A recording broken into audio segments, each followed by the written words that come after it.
Cientistas fazem transplante de testículo de macaco em humanos para retardar envelhecimento. Um cientista australiano chamado Henry Layton Jones ficou conhecido na história da medicina por realizar procedimentos que visavam alcançar algo que, até hoje, ainda é tão sonhado: o rejuvenescimento humano. Para isso, ele fez uso de um experimento considerado totalmente antiético e sem nenhuma eficácia comprovada: o enxerto de testículos de macacos em homens. Layton Jones inspirava-se no trabalho de Sergei Voronov, um excêntrico médico russo que acreditava que o envelhecimento poderia ser causado por uma desaceleração na secreção de hormônios. Sob essa premissa, ele achava que a transferência do tecido das glândulas responsáveis pela secreção desses hormônios para os humanos poderia ser um bom tratamento. Então, começou a fazer experiências em si mesmo, injetando extratos de testículos de cachorro e de porquinhos da Índia sob sua própria pele. Como os testículos são glândulas que secretam, entre outros hormônios, a testosterona, Voronov achou que poderia ser útil para o rejuvenescimento. No entanto, ela não obteve nenhum resultado. Isso o levou a pensar que seria melhor transferir a glândula inteira, em vez de recorrer a injeções. Assim, passou a realizar cirurgias de transplante de testículos de criminosos executados em homens bilionários. Com isso, Voronov se tornou muito famoso. Tanto que chegou um momento em que não havia crime suficiente para lhe fornecer órgãos. Então, ele mudou para testículos de macacos. E foi esse novo procedimento que chamou a atenção de Layton Jones. Monkey Jones fez mais de 30 cirurgias em uma década. O australiano, na época farmacêutico, aprendeu francês só para ler os livros de Voronov, que, apesar de ter origem russa, desenvolveu todo o seu trabalho científico na França. Totalmente fascinado pela técnica, Layton Jones decidiu, em 1929, se colocar nas mãos de seu mestre e fazer um enxerto de tecido de testículos de macaco para prevenir o envelhecimento.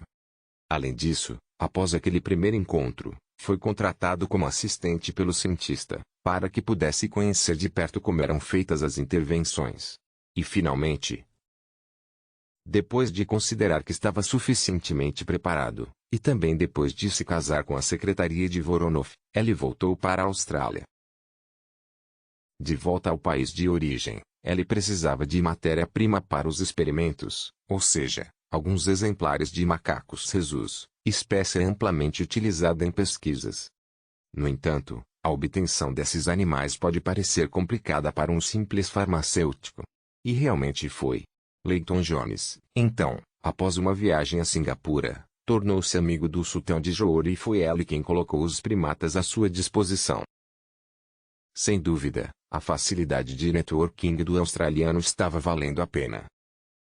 Não demorou muito para que ela passasse a ser conhecido como Dr. Monkey Jones, com sua fama tendo crescido a tal ponto que ele realizou cerca de 30 enxertos de testículos de macacos entre 1931 e 1941. Os pacientes que desejavam prevenir ou reverter o envelhecimento tinham as mais variadas idades, de 24 a 72 anos. E não se limitavam apenas aos homens. Ele também fez 6 enxertos de ovário, um deles de tecidos de uma macaca grávida.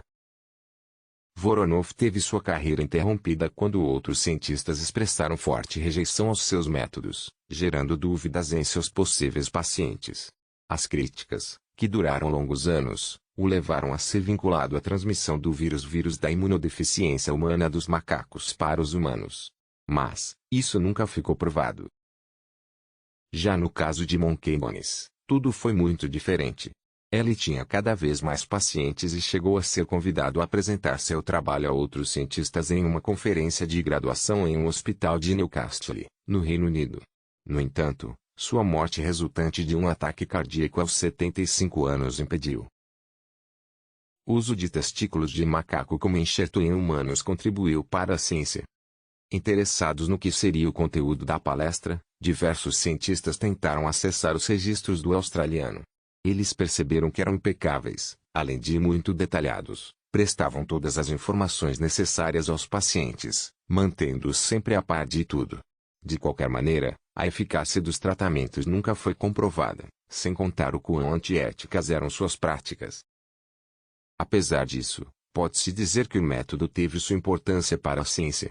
Ela e Voronov são considerados os precursores dos procedimentos de enxerto de glândula e transplante que são realizados atualmente em humanos. Os registros que deixaram nos protocolos a serem seguidos foram úteis para os cientistas que, ao longo dos anos, vieram a fazer essas intervenções. Claro, entre os humanos e com outros objetivos que não a prevenção do envelhecimento. Além disso, há quem considere que Monkeonis foi o verdadeiro descobridor do fator Rhesus, mais conhecido como fator RH, que se refere a uma proteína que se encontra integrada nas células vermelhas do sangue de alguns animais, incluindo humanos. Mas, não em todos os indivíduos. Portanto, sua presença ou falta é indicada no grupo sanguíneo com os símbolos mais e menos. Oficialmente, considera-se que os descobridores desse fator foram os cientistas Karl Landsteiner e Alexander Solomon Jenner, que popularizaram seu uso. No entanto, Monkeonis já o havia mencionado em relatórios de seus transplantes de testículo de macaco. Com essa história, podemos ver que, na ciência, às vezes, até o mais absurdo pode lançar as bases de algo útil. Créditos. olhardigital.com.br